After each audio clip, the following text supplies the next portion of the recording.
Open your eyes. If you are wondering why everything going on in the world feels so terribly off, then you have come to the right place. A veil has been put over the eyes of humanity. Evil people in high places have been hiding the truth in plain sight and building a false reality on lies and deception for far too long. And now, their time is coming to an end. It's time to fight back, to wake up, and to begin an uprising. Now is a time for judgment. This is a time for judgment. Welcome to today's show. I like to occasionally show people these videos, these documentaries about all sorts of ways and things that the occult has done to infiltrate the church, and also to show you how all these things that we think of as normal actually have origins in the occult. Now, I've talked about yoga so many times in the past. And if you're new to my channel, I've talked about the dangers of yoga and opening yourself up to possession. And a lot of people get upset about it because a lot of people who are Christian do yoga. A lot of people have messaged me. They're like, well, it helps my back, it helps my legs, and things like that. Look, I'm not here to have a debate about, if your back feels better from doing some of these stretches and doing some of this stuff. I want to explain the meditation side of things and the origins of it. Now, Aleister Crowley has a book on yoga, okay? Aleister Crowley, the man who most of these people, his teachings, they follow. The West Memphis Three, who are 100% guilty, got let out. They found the blood oath contract they had with Aleister Crowley. They follow Aleister Crowley's teachings. His blood rituals that are in his books are very well known to them. They admired him. They looked up to him as a teacher. And one of the things that he was pushing was meditation and yoga. And as you can see on the screen, he has a book on it. And there's a reason that in today's society, meditation and yoga is so normalized. It is always thrown down our throats. Every gym now has yoga. Every celebrity promotes yoga. And we've even gotten to the point where they do goat yoga, which I've covered, which, it couldn't be more obvious what they're trying to do. And I want to show you this documentary from the 80s to show you that this has been something that's creeped its way into the norm that has occult origins. And a lot of Christians practice this. And look, you could have your own take on it. You don't have to agree with it. You don't have to agree with me. I'm just showing you. You should have discernment and be able to see these things when you see people like Aleister Crowley making books about yoga. It's plain as day. But again, these documentaries that I play, I don't agree with everything in them, but I find them interesting. And it's a good different perspective, than hearing me every day talk about this stuff. So take a look, listen for yourself. Eastern meditation is a religious practice that has successfully penetrated the ranks of mainstream American society. Unknown to most, however, is the fact that this is exactly what was planned and hoped for by a group of Indian mystics just over 100 years ago. It was during the 19th century, out of Calcutta, the black magic capital of India, that Parahamsa Madhavishaji emerged as an enthusiastic reformer of yoga.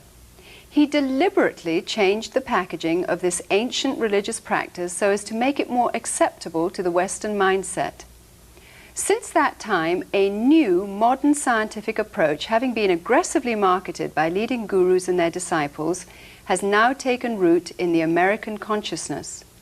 Yoga and meditation were originally intended to be used only by the elderly who were nearing death. The yoga positions, the chanting, and meditative state were designed to put the practitioner in contact with the Hindu deities who are said to be able to guide them into their next phase of reincarnation. The physical body would experience a controlled heartbeat and breath rate along with a mind that is deadened to reality. This would then supposedly make the entry into death easier and less traumatic. How incredibly ironic it is, then, that this ancient practice, which was designed to assist the aged Hindu in dying, is today being used by vibrant young businessmen, athletes, and even children for achieving better, healthier living. Today, yoga and meditation is promoted as an exercise to relieve stress and worry, and offers escape from the confusion of everyday life.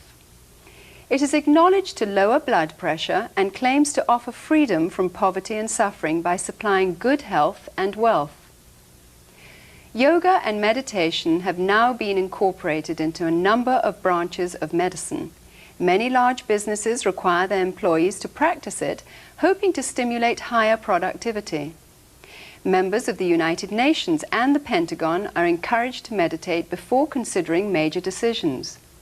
And public school students in many instances are required to participate in Hindu rituals of yoga and meditation, despite the separation of church and state.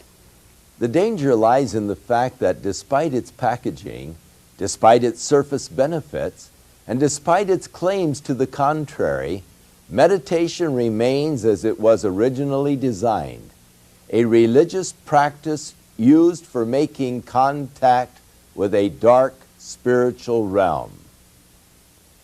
In this report, we will be asking the question, is Eastern meditation the answer to Western society's ills, or is it a pathway to deception?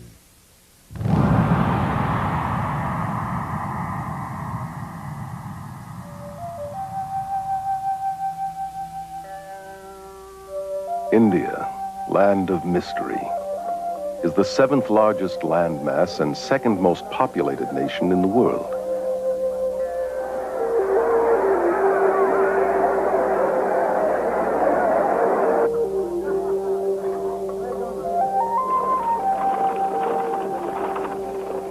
It is rich in resources and manpower, yet its people are among the poorest and most suffering on earth.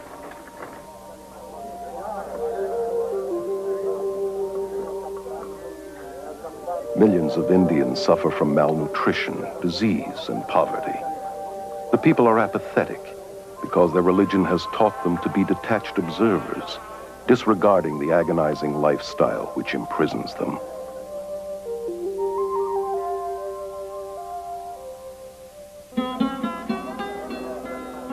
I was a member of the Social Service League at the college, and we were trying to do what we could to help people in the villages. A gentleman who was head of the Department of Hindi came around to us and said, why are you doing this? These people who are suffering in the villages, sick or diseased or whatever, have come to earth in this state because they have done something wrong in their past lives. Now, no matter what you do to them, if you cut short their suffering in this life, what will happen is they will simply come back in their next life in the same state or a worse state. So you're really wasting your time. It is part of the world of illusion, and the goal is to withdraw and detach yourself from it. So there's no high view of, say, social action or compassion or an outraged concern to see justice in this world. On the contrary, if you do things like that, very often you're just tinkering with a person's karma. They believe that when a person suffers, that is what he's due as a result of the law of karma, because you've done something very sinful in this lifetime or in a past lifetime. So there's very little compassion. One just was taught to ignore all of the dreadful, the intolerable poverty and suffering of India.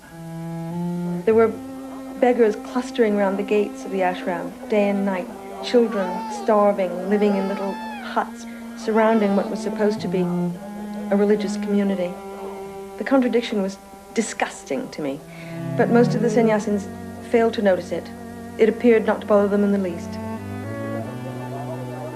We feel that the cause of suffering is within, and so to allow people to experience peace themselves, we teach courses in meditation. They seek to escape suffering by numbing their emotions and compassion through meditation. Although the Hindu tries to convince himself that suffering is only in his mind, an illusion as he calls it, Maya, at the same time he believes that he has to suffer again and again by forever being forced to return to this world through reincarnation. All the gurus that I know of in the Western world teach reincarnation, a doctrine very central to Hinduism. Reincarnation is all about dying and coming back to this world in one form or the other.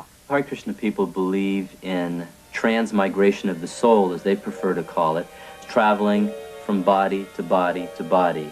These physical bodies don't last forever, even though the soul does. So in the same way that a driver needs to change cars, in the same way we need to change from one body to another.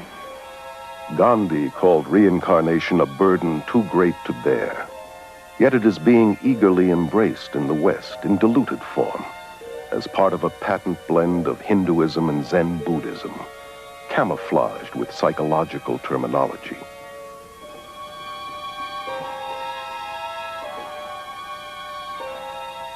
This New Age religion is promoted through thousands of worldwide networks and hundreds of major gatherings, such as this Mind, Body, Spirit Festival held in Los Angeles.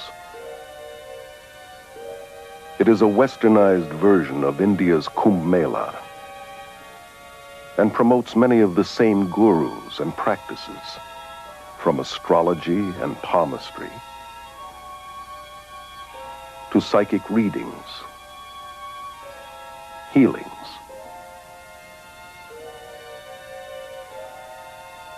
and meditations. The festival, now international, was started in London in 1977 by Graham Wilson. He explains the New Age interpretation of reincarnation as an upward evolution to a higher species of mankind. We don't just reincarnate as an individual soul into a new body each time, but more of there's a collective consciousness of souls, which is why I think we have access to a lot more information than we realize. I noticed that in the Western world, reincarnation has become something of a fad. However, in India and in Asia as a whole, reincarnation is certainly not a fad. It is a form of punishment. Within Hinduism, reincarnation is considered to be a terrible concept. The aim of the Hindus' religion is to somehow try and escape from this endless imprisonment of life and death. And the means by which they believe one can get out of this hopeless trap is through the practice of yoga. Yoga goes all the way back to the Hindu god Shiva, who is called Yogeshvara, meaning Lord of Yoga. You find yoga being taught in several of the major Hindu scriptures. Krishna, one of the many Hindu gods, was an advocate of yoga. Yoga is also mentioned in the Gita as the main means to attaining salvation. The word means basically to yoke, union. The goal of the Hindu is to be yoked with Brahman. Brahman is the Hindu concept of God, the all or the absolute.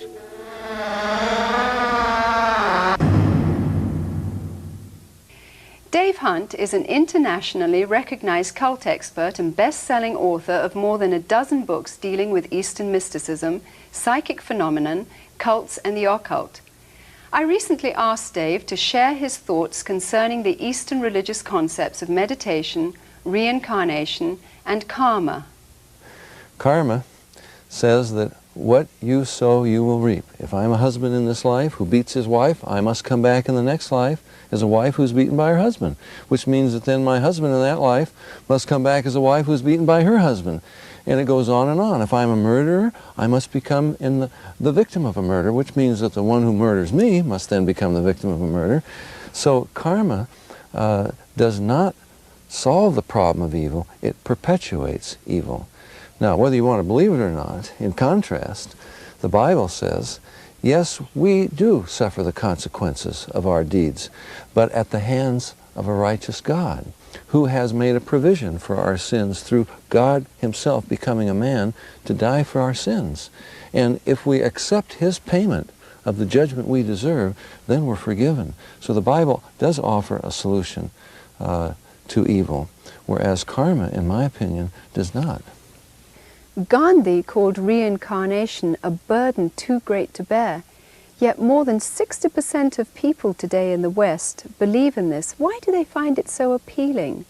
Gandhi said, as you just told me, it's a burden too great to bear. It's considered punishment in the East.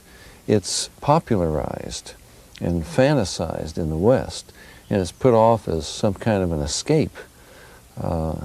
And so they imagine they're escaping God's judgment. The Bible says it's appointed unto man once to die, after this the judgment. They don't want to face God in judgment. They'd rather believe they can come back and have another chance. And so I think it's a delusion. It's a misunderstanding of what reincarnation really is that causes people to want it. I remember a young man who had been a professing Christian came to see me one night to tell me he believed in reincarnation. He was going to shake me up, I guess. And I said, well, do you know anything about reincarnation? Oh yeah, he says, I could end up a bug in the next life, or a tree or something. And I looked at him and I said, I can't believe you. You will not allow Jesus Christ to guide your life and to solve the problem of sin and to lead you into heaven. But you will turn yourself over to some impersonal law of karma that could turn you into a bug or a tree. You got to be insane. It's hard to believe why people would embrace something like this, but they think it's an escape from the judgment of God. Dave, could you explain the purpose of yoga in relation to reincarnation? The Hindu talks about a wheel of reincarnation. It goes on and on forever and forever, and the only escape is through yoga. Well, who said so? Who proved it? As a matter of fact, it doesn't work. It doesn't make sense. I mean, if I have to suffer for my sin, how can I escape from that penalty, the law of karma? By going into an altered state of consciousness and realizing that I'm God. It's a delusion to imagine that I'm God and that this somehow is going to dissolve this law of karma. But that's the teaching, that through yoga you can escape the wheel of reincarnation, the consequences of the law of karma. When people involve themselves in some of these Eastern practices like yoga or stress management, do you think they consciously make a decision to follow the religion of Hinduism? Some people realize they're involved in something that came from the East. They probably don't associate it with Hinduism. Maharishi, Mahesh Yogi, as you know, deliberately lies. He says it is not religion, has nothing to do with religion, it's purely scientific. As a matter of fact, it is Hinduism and comes right out of the Hindu Vedas. It's not always called yoga, but very often it is called yoga in the YMCAs across America. But they don't think that this is religion. So I think most people don't consciously get involved in Hinduism. They think they're buying into health when they're getting Hinduism. They think they're getting science when in fact they're getting religion. Could you tell us some of the ways that Eastern meditation is practiced in our society today? Well, we have to go back first and remember what it's about. There's a pagan invasion. Paul defines paganism in Romans chapter 1. They worship the creation instead of the creator. So it's an attempt to find the reality, the solution to all problems within, in creation around me and in myself, in my consciousness. So any system out there that we have in the Western world, which is an attempt to manipulate reality by going within, getting in this altered state of consciousness. It could be in success motivation techniques that are taught in the business world, that by the power of my mind, through positive affirmations, through visualization, through developing my potential. The whole human potential movement is really based upon the same premise that yoga and reincarnation are based upon. It's very pervasive. It's in sports, in the sports world, developing superpowers. Somehow we can, through the mind, create a new reality and become super beings. Literally, it's the lie of the serpent in the Garden of Eden that we can be God and that we have these powers within. It's in the hospitals, it's in the medical profession, ways of healing, supposedly. Even in the Pentagon, they have a meditation club headed by Ed Winchester, who imagines that they're going to create peace by meditation, a psychic shield of peace around the world. Within Orthodox Hinduism, yoga and meditation are important religious rituals designed to stimulate occult powers that are necessary for the reincarnation process. Yet most people who practice these techniques are unaware of their origins or dangers. Let's continue our investigation by examining the various types of yoga and meditations that are being sold today here in the West.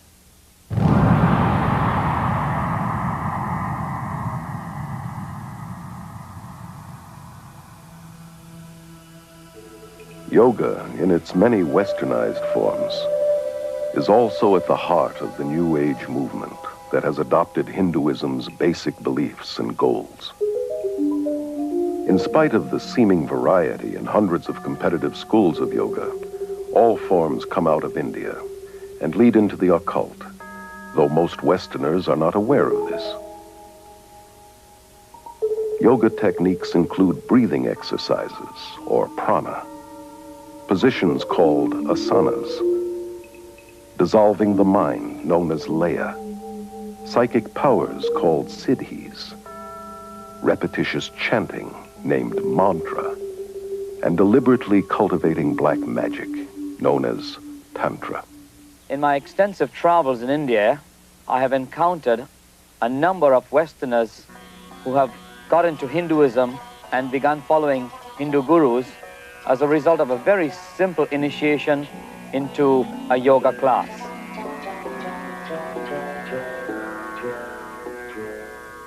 Yoga is in many ways the heart of Hinduism. There is no Hinduism without yoga, and there is no yoga without Hinduism. Although there are many types of yoga, the one most familiar in the West often passes for physical exercise and is called Hatha Yoga.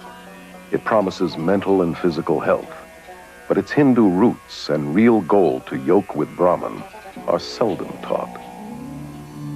Ellen believes that Raja Yoga, or yoga of the mind, is the highest form of Hinduism.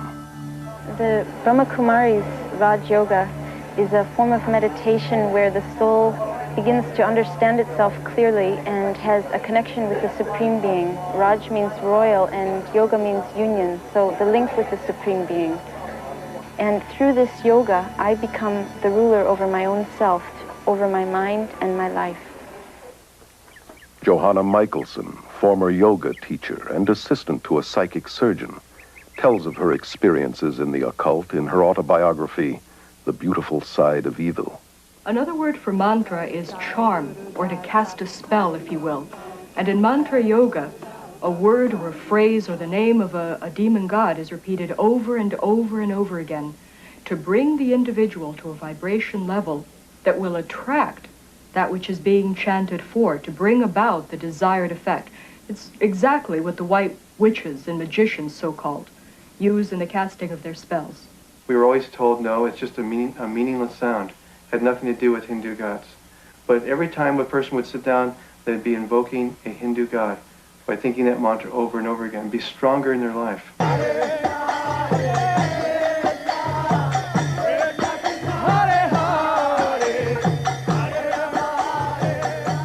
chant goes, Hare Krishna, Krishna Krishna, Hare Hare, Hare Rama, Rama Rama, Hare Hare.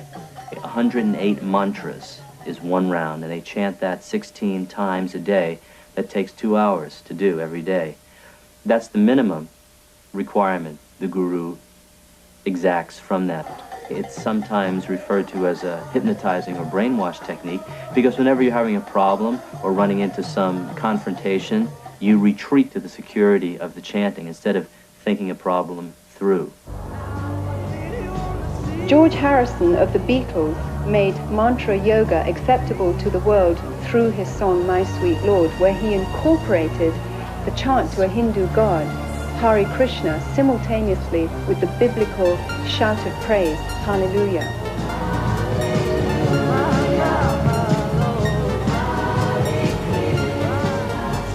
He said he did this deliberately to show that both religions are the same and to make Hinduism more acceptable. To pretend that all religions are the same is dishonest, as is the merger of various religious techniques. For instance, more and more Christians use the name Jesus much like a mantra. They claim that it's a tool to get them into the presence of God. Jesus said that repetitious prayer is not acceptable to God. Maharishi Mahesh Yogi, originator of TM, claims to have put Eastern meditation on the mystical map. With over 3 million followers, TM is the largest guru movement ever to invade the West. The Beatles' much publicized visit to Maharishi's community in India in the 60s convinced their millions of fans that TM, the so-called scientific yoga, was an even more powerful way to bliss consciousness than drugs. What makes TM unique and different from any other practice that's going on today is that it offers enlightenment very quickly. I started experiencing being lost in this state of awareness called the Absolute. In essence, Maharishi taught that we all come from that nothingness, and that is the source of all our consciousness, of all of our thinking and everything we do. Maharishi's primary thrust is the marketing of his Siddhi Yoga, which is designed to develop psychic powers such as levitation. These courses, like most guru programs, cost thousands of dollars. Rob was able to finance his advanced training through government student loans, totaling $6,000. During these sessions, it's a very strange environment. People speak in tongues, they yell and they scream, they talk in foreign languages. It's like a madhouse, and it's real crazy. Everyone bouncing around on foam pads, flying up in the air. Rajneesh is one of India's most controversial gurus, largely because of his endorsement of shocking sexual practices as a prerequisite for salvation.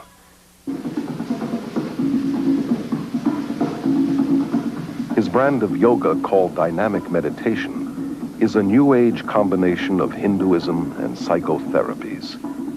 This exercise, involving rigorous breathing and hyperventilation, is designed to arouse the serpent force called Kundalini, which the gurus believe lies coiled at the base of the spine.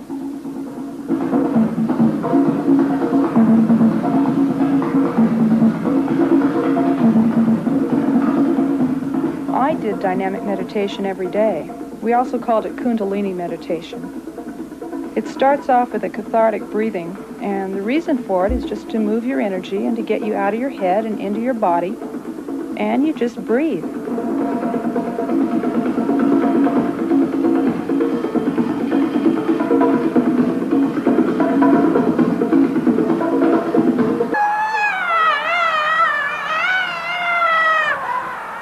The next phase, the screaming phase of dynamic meditation, feels like when you finally had an opportunity to throw a tantrum when you were a little kid.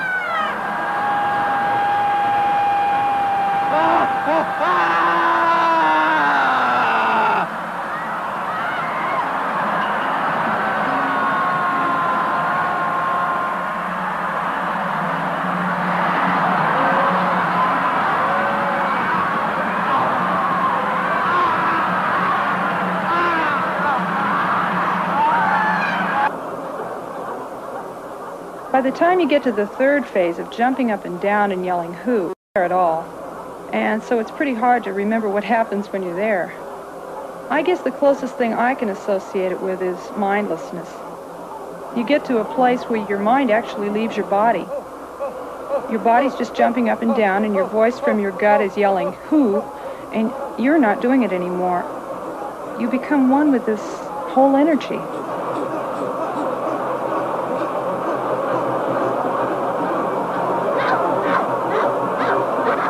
The next phase in dynamic is the quiet space. Someone yells "Stop!" and you've just been doing 30 minutes of intense catharsis. And what happens after being in such incredibly intense movement for so long is just a feeling of peacefulness and stillness. My mind actually stops, and I feel a oneness with the whole universe.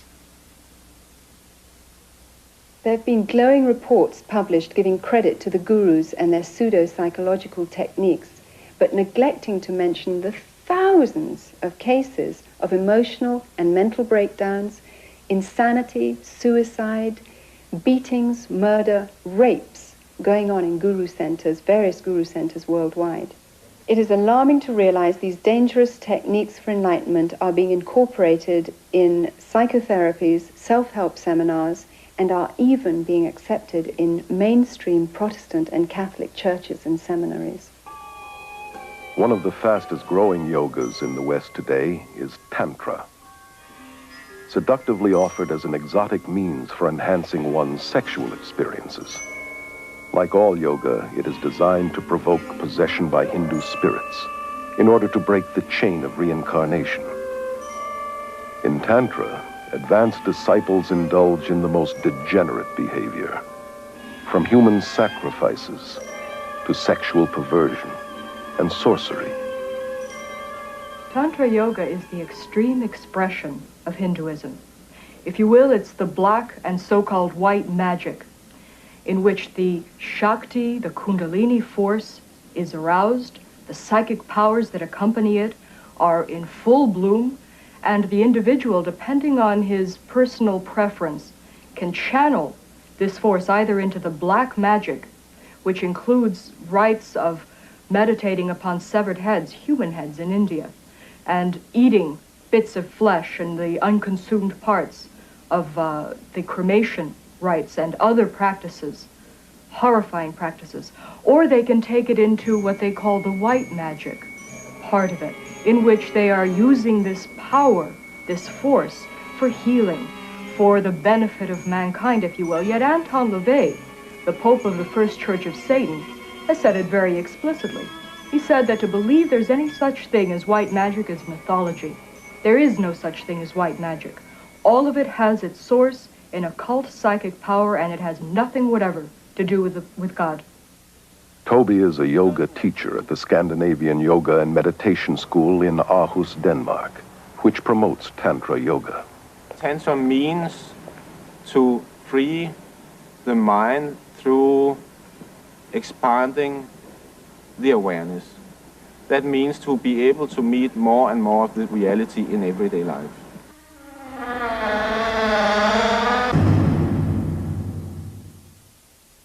In India, meditation is designed to separate the practitioner from his surroundings. How does this differ from the biblical way to cope with our present stresses and problems? First of all, you can't escape from your surroundings by going within, and fantasizing, imagining that you have control, that you have escape. The surroundings are still there, the problems are still there. There's a difference between meditation as we've known it in the West, which has always meant contemplation.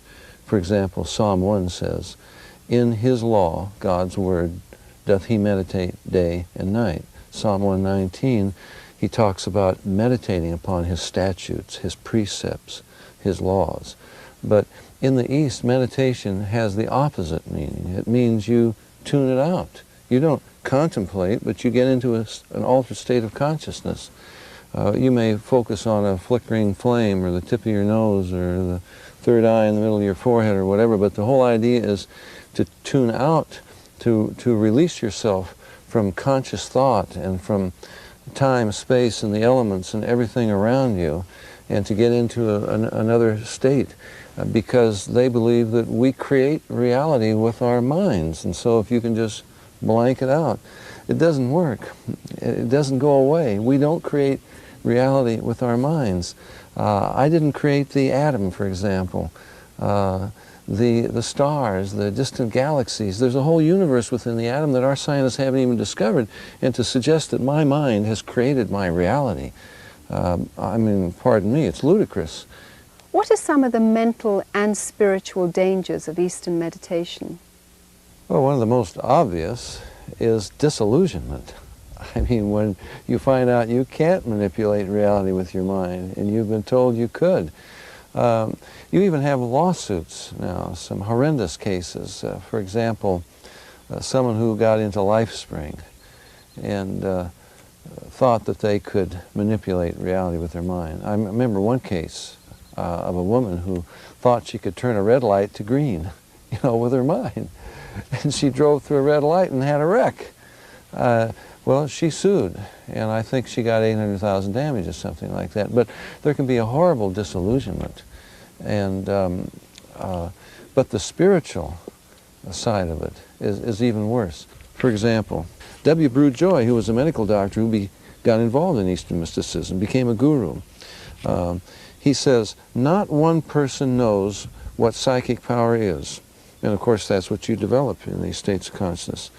Or all of its aspects, and no one has ever known, despite attempts over thousands of years to master this knowledge. So you're playing with fire.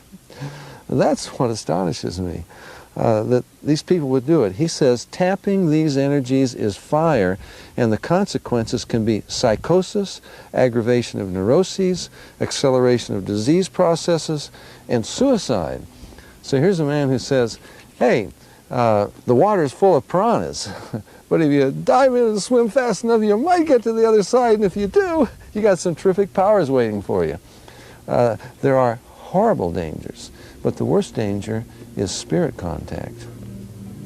And that's what this whole thing is designed for, to make contact with the spirit world, to pick up spirit guides. And I have talked with many people in yoga, have made contact with spirit entities that have led them down a horrendous path of evil and destruction. I remember a friend of mine who was one of the leading rebirthers. It's another way it comes in. They regress you back. It's in psychology and psychotherapy. And they regress you back and you relive this birthing process. And he became a Christian, and he said that after his observation of this whole New Age scene out there, he became convinced that these techniques were specifically designed to break open doors and knock down barriers that God has placed within us to prevent a demonic invasion.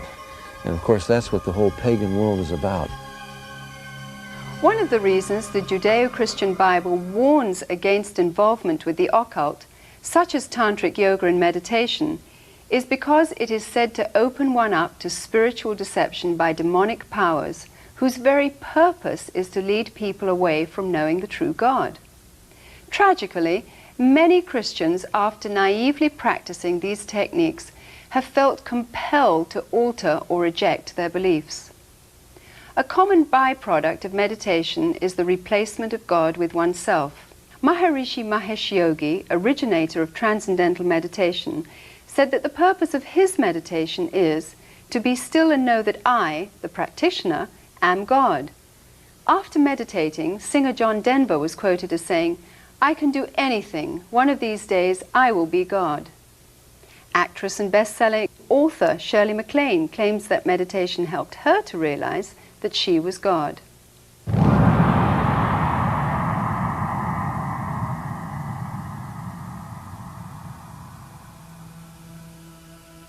Although yoga is sold to the West through various gimmicks and techniques, its basic occultism remains the same.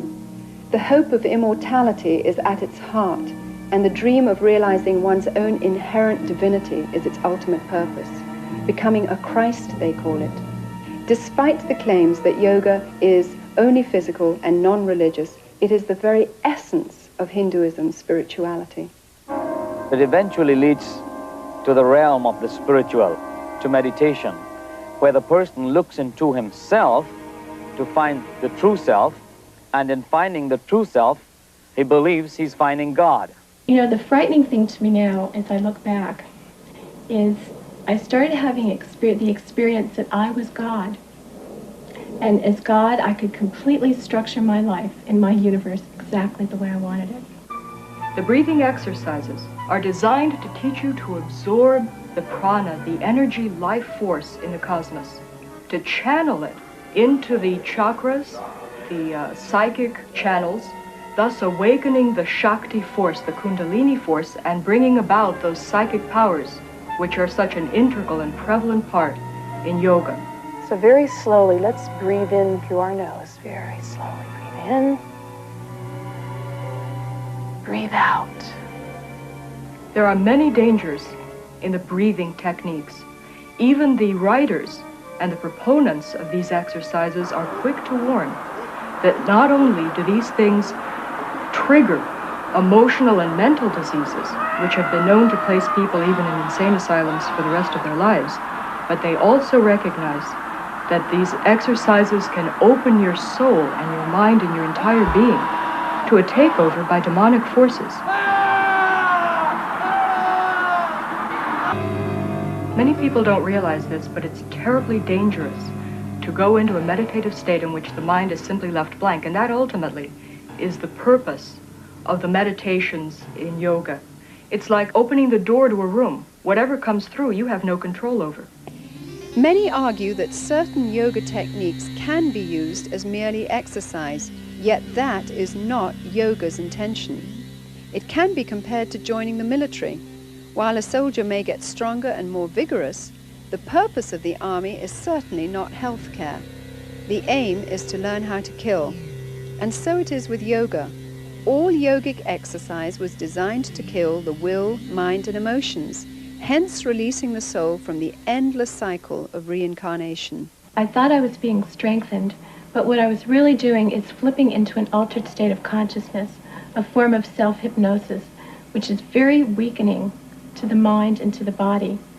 But this weakness made me afraid to give it up. The biggest danger I found in practicing transcendental meditation was the dependency on the technique itself. It's kind of like drugs. A drug addict doesn't want to give up his drugs, and because the experience is so pleasing, and he feels his life will crumble around him if he doesn't have it. I thought I'd have the experience of like leaving Shangri-La and all of a sudden turning old and weak and disintegrating. I was afraid that I would lose my clarity and my energy. But little did I know, when I did give it up, I gained all these things that I never had when I meditated.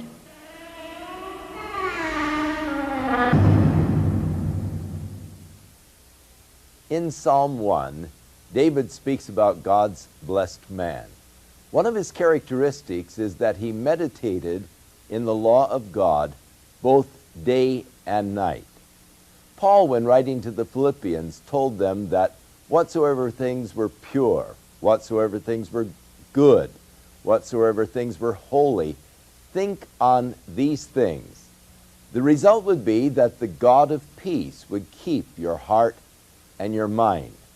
And so with the Christian, as we meditate upon the Lord, the things of the Lord, it is far different from the meditation of the East, which is an emptying of your mind in order that these visions or these imaginations might come in and fill the void that is there.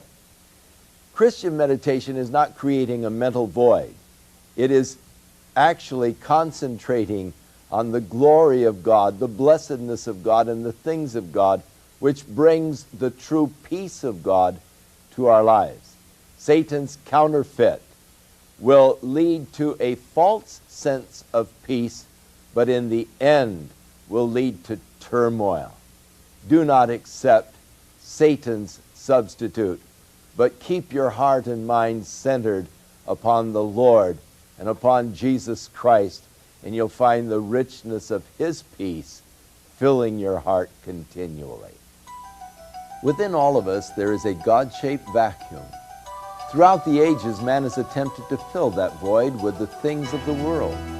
But it is only through a relationship with our Creator that we can be truly satisfied. His Holy Scriptures reveal the way in which we can be reconciled to God, and that is through the provisions of His Son, Jesus Christ.